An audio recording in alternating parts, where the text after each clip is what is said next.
এই পুজোয় আমরা সাবু খাই। তা আমরা তো সাবু ভিজানো, সাবুর পায়েস অনেকেই খাই, সাবুর খিচুড়িও খাই। আজকে আমি দেখাবো সাবুর পোলাও। গ্যাসে কড়াটা বসিয়ে দিয়েছি, আর এই গাছটাকে আমি চাপা দিয়ে রাখছি, রেখে আপনাদের সবাইকে বজরংবলীর পুজোর শুভেচ্ছা এবং বিপত্তারিণী পুজোর শুভেচ্ছা জানিয়ে আমি আজকে একটা রান্না শুরু করছি। আপনারা তো অনেকে এই পুজোয় আমরা সাবু খাই।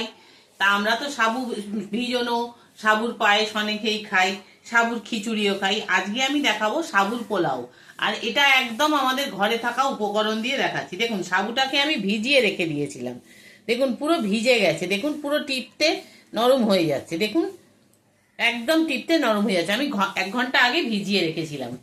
আর এছাড়া লাগবে একটু গাজর আর আলু, যেটা ঘরে ছিল আমার সেটাই নিয়েছি। আপনাদের কাছে যদি কপি, কড়াইশুঁটি থাকে আপনারা নেবেন। এছাড়া লাগবে একটু কাঁচা বাদাম, একটা শুকনো লঙ্কা, 3টে কাঁচা লঙ্কা, একটু গোটা গরম মশলা, আর লাগবে একটু ঘি আর নুন, চিনি। এই হচ্ছে আমার রান্নার উপকরণ। তাহলে চলুন আমি রান্নাটা কড়াটা বসিয়ে দিয়েছি, আর এই গাজর আর আলুটাকে আমি একটু নুন মাখিয়ে নিয়েছি, ভেজে নেবো বলে। দেখুন আমার কড়াটা গরম হয়ে গেছে।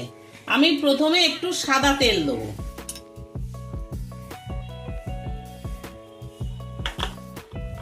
আমি সাদা তেল দিলাম, দিয়ে গাজর আর আলুটাকে আগে ভেজে নেব।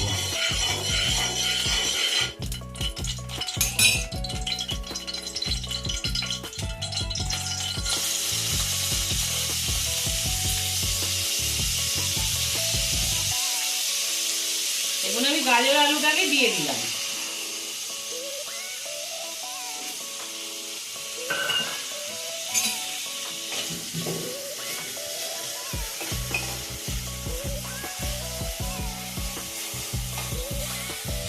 গাজর আলুটা মোটামুটি ভাজা হয়ে গেছে, দেখুন গাজরটাও কেটে যাচ্ছে, আলুও কেটে যাচ্ছে। এবারে আমি এর মধ্যে বাদামগুলো দেবো। আপনাদের কাছে যদি কাজু কিশমিশ থাকে আপনারা দিতে পারেন। আমি পুরো ঘরোয়া উপকরণে দেখাচ্ছি, যা আমাদের ঘরে থাকে তাই দিয়ে। দেখুন এবারে এটাকে একটু আমি সরিয়ে দিচ্ছি, উঠিয়ে দিচ্ছি, দিয়ে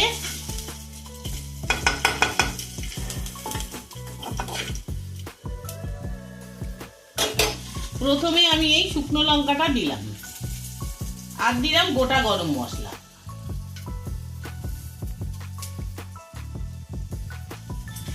দিয়ে এটাকে একটু আমি নেড়ে নিচ্ছি।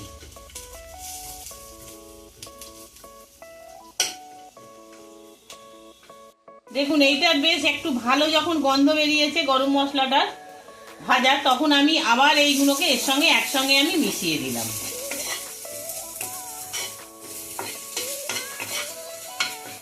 একটু ভাজা হবে, তারপরে আমি সাবুগুলোকে দিয়ে দেবো। এবার এই সাবুগুলোকে আমি এর মধ্যে দিয়ে দিলাম, দিয়ে আমি নেড়ে নেব।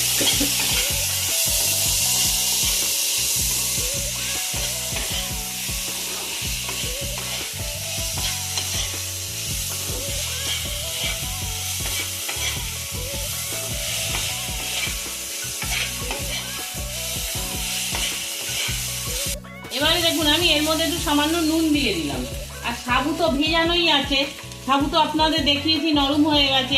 আলু গাজরে নুন দেওয়া ছিল, সেই বুঝে আমি অল্প একটু নুন দিলাম। আর দেবো চিনি,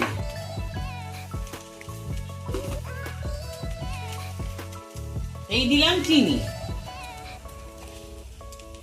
পোলাওতে তো একটুখানি আমি চিনিটা ওই জন্য বেশি দিলাম, আপনারা আপনাদের স্বাদ অনুযায়ী দেবেন। দেখুন সাবুর দানাগুলো একটু স্বচ্ছ হয়ে আসছে, এই সময় আমি একটু ঘি দিয়ে দেবো। যখন দেখবো এই সাবুর দানাগুলো এইরকম একটু স্বচ্ছ মতন হয়ে গেছে, কাঁচের মতন, আমি এই সময় একটু ঘি দেবো।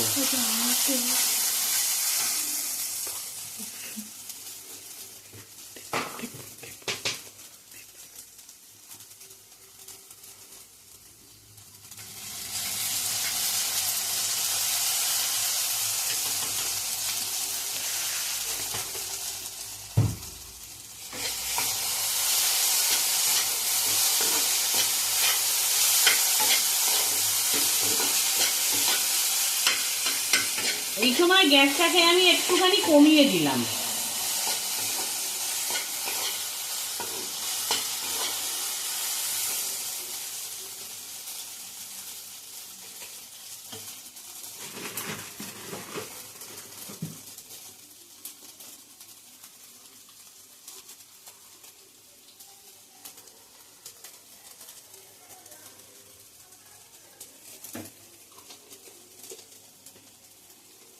আচ্ছা, এবারে আমি এই কাঁচা লঙ্কাগুলোকে দিয়ে দিলাম। আর একটু আমি দেখুন জায়ফল নিয়েছি, এটাকে একটুখানি আমি ঘষে দিয়ে দেবো। দেখুন সাবুর দানাগুলো কিরকম স্বচ্ছ হয়ে গেছে।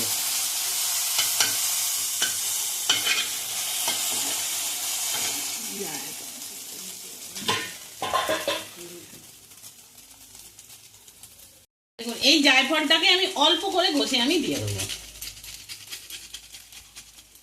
ব্যাস আমার হয়ে গেল দেয়া।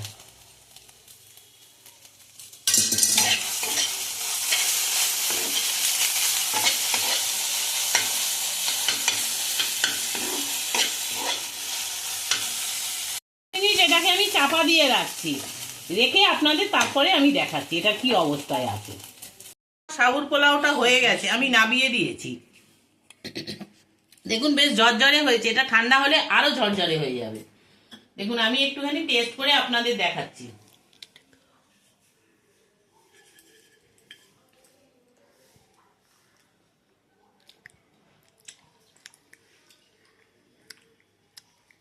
বেশ ভালোই খেতে হয়েছে। আপনারাও এইভাবে করবেন, করে দেখবেন, আপনাদেরও ভালো লাগবে। একরকম জিনিস খেতে খেতে অন্যরকম একটুখানি করে দেখবেন, একই প্রসেসে আপনাদেরও ভালো লাগবে।